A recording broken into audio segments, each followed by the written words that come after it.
Ganpati Bappa special नैवेद्याकरिता मी आज गव्हाची मऊ लुसलुशीत खीर बनवली होती। मग म्हटलं हा व्हिडिओ अगदी तुम्हा सर्वांच्या सोबत शेअर करू। गव्हाची खीर ही अगदी पौष्टिक अशा स्वरूपाची असते, कारण की ती आपण गूळ घालून बनवतो, त्यामुळे ती अगदी दुपटीने पौष्टिक बनते। याकरिता मी अगदी 1.5 वाटी गहू घेतलेले आहे। जे आपण चपातीसाठी गहू वापरतो अगदी तेच गहू मी वापरलेले आहेत। त्यानंतर त्या गव्हाला अगदी थोड्याशा प्रमाणात पाण्याचा हात लावून अगदी अर्धा तासाकरिता ते गहू मी भिजण्याकरिता ठेवलेला आहे, जेणेकरून त्या गव्हावरची साल निघावी पटकन, याकरिता ते मी भिजत ठेवलेले होते।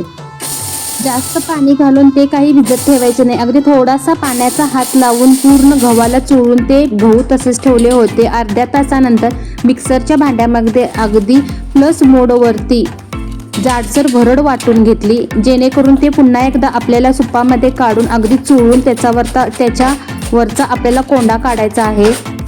अशा प्रकारे मी अगदी 3 वेळा मिक्सरला अगदी प्लस मोडवरती फिरवलेला आहे आणि अशा प्रकारे जाडसर अशी लापशी तयार झालेली आहे।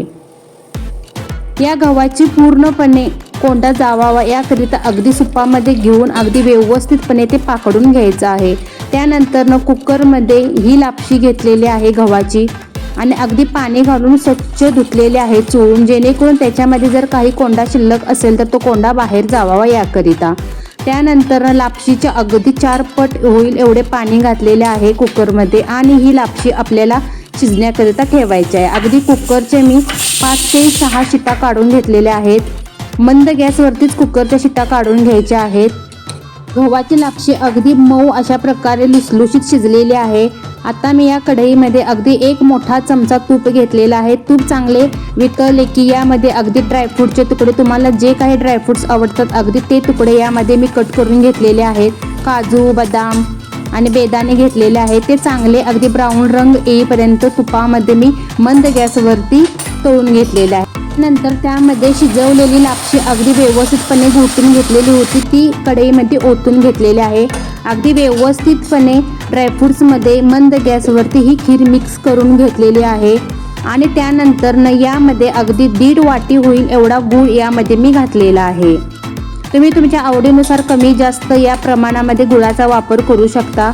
या ठिकाणी आम्हाला जास्त प्रमाणात गोड आवडतं, त्यामुळे मी या ठिकाणी 1.5 वाटी गूळ वापरलेला आहे। तुम्ही गुळाऐवजी साखरेचा सुद्धा वापर करू शकता। पूर्णपणे गूळ अगदी खिरीमध्ये मिक्स करून घेतलेला आहे, वितळलेला आहे। त्यानंतर त्यामध्ये ओल्या खोबऱ्याचे बारीक तुकडे करून घातलेले आहेत। पूर्णपणे व्यवस्थित मिक्स करून घेतल्यानंतर यामध्ये मी अगदी जायफळ 1 चमचाभर होईल इतकं जायफळ किसून घेतलेलं आहे, तसेच 1 चमचा वेलची पावडर घातलेली आहे। हे सर्व साहित्य अगदी व्यवस्थितपणे मंद गॅसवरती मी शिजवून घेतलेलं आहे आणि खिरीमध्ये पूर्णपणे मिक्स करून घ्यायचं आहे। आणि ही खीर अगदी मंद गॅसवरती सतत हलवत राहायची, नाहीतर ही खीर अगदी भांड्याच्या तळाशी चिटकून करपू सुद्धा शकते। त्यानंतर शेवटी खीर शिजल्यानंतर यामध्ये मी दूध घातलेलं आहे आणि अगदी खीर पौष्टिक अशी ही खीर खाण्यासाठी तयार झालेली आहे। तुम्ही बघू शकता की अगदी अप्रतिम अशा चवीची पौष्टिक गव्हाची खीर खाण्यासाठी आता तयार झालेली आहे। तर चला मग मंडळी, तुम्हाला जर ही रेसिपी आवडली असल्यास माझ्या चॅनलला नक्की शेअर, सबस्क्राईब तसेच कमेंट करायला सुद्धा विसरू नका। धन्यवाद।